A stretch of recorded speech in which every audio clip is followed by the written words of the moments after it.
हर घर में एक ऐसा रिश्ता होता है जिसे समझने में सबसे ज़्यादा समय लगता है, सास और बहू का रिश्ता।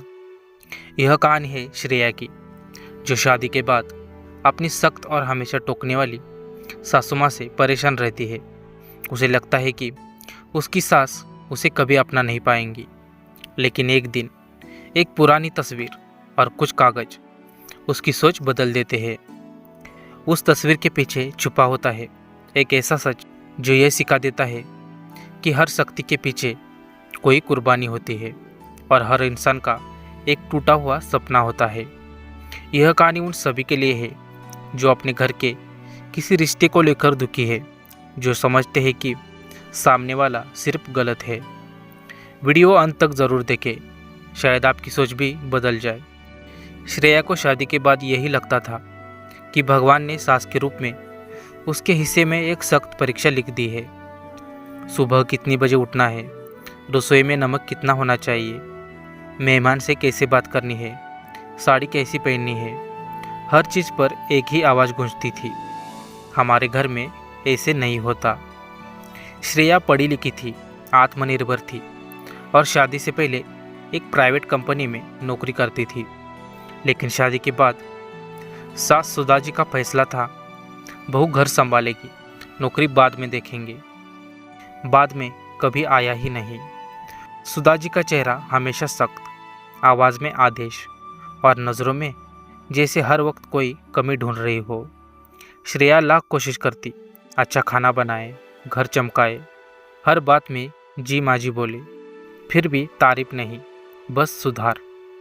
रात को कमरे में बैठकर श्रेया अक्सर सोचती, क्या मैं कभी इस घर की हो पाऊंगी। उसका पति राहुल अच्छा था, लेकिन बीच में फंसा हुआ। माँ का स्वभाव ऐसा ही है, बुरा मत मानो। यह वाक्य सुन सुनकर श्रेया थक चुकी थी। वो दिन जिसने सब बदल दिया। एक दिन घर की सफाई करते हुए श्रेया को स्टोर रूम में एक पुरानी अलमारी मिली। लकड़ी घिस चुकी थी, ताला जंग लगा हुआ। अंदर से एक पुराना कपड़े का थैला निकला। उसे खोलते ही धूल उड़ गई।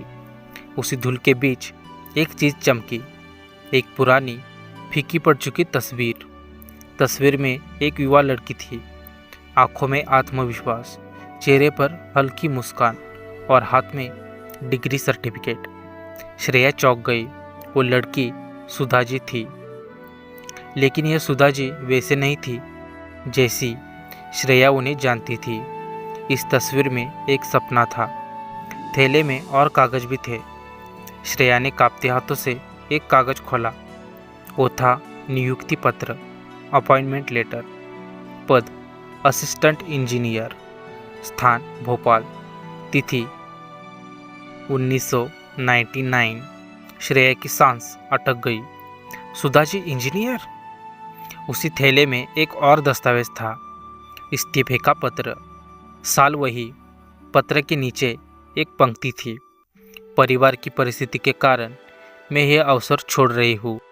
श्रेया वही जमीन पर बैठ गई। कड़वा सच, मीठी समझ।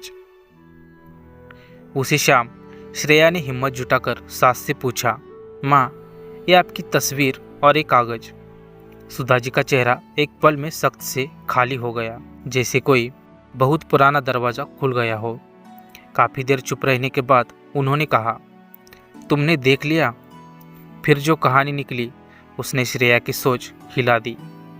सुधा जी पढ़ाई में तेज थी, इंजीनियर बनना उनका सपना नहीं, पहचान था। लेकिन शादी के तुरंत बाद उनके ससुर बीमार पड़ गए, पति की नौकरी चली गई, घर की जिम्मेदारी सब उनके कंधों पर आ गई। नौकरी ज्वाइन करने का दिन आया और उसी दिन घर में पैसों के लिए झगड़ा। सुधा जी ने बिना रोए इस्तीफा लिखा। किसी ने उनके बलिदान की चर्चा नहीं की। सपना वही रह गया। उन्होंने धीरे से कहा, मैं सख्त हूँ क्योंकि मैंने ज़िंदगी को सख्ती से जिया है। श्रेया की आंखें भर आई। रिश्ते का नया नाम। उस रात पहली बार श्रेया ने सास के पैर छुए, रिवाज के लिए नहीं, सम्मान के लिए। अगले दिन श्रेया ने कहा, माँ, मैं फिर से नौकरी करना चाहती हूँ, आपकी तरह नहीं बल्कि आपकी सीख के साथ। सुधाजी ने कुछ नहीं कहा, बस अलमारी से वही तस्वीर निकाली और उसे फ्रेम में लगा दिया। दीवार पर टांगते हुए बोली, सपने दबाए जाए तो शक्ति बन जाते हैं, उन्हें जीने दो। उस दिन पहली बार श्रेया ने महसूस किया, कुछ रिश्ते समय से नहीं समझ से बदलते हैं। हर सख्त इंसान के पीछे एक टूटा हुआ सपना होता है और हर समझदार रिश्ता किसी पुराने जख्म को पहचानने से शुरू होता है। धन्यवाद। तो दोस्तों, आज की ये वीडियो आपको कैसी लगी हमें कमेंट में ज़रूर बताएगा। अगर आपको ये वीडियो अच्छा लगा हो तो वीडियो को एक लाइक और अपने चैनल को सब्सक्राइब ज़रूर कीजिएगा। तो मिलते हैं किसी अगले और अच्छे वीडियो में, तब तक के लिए धन्यवाद।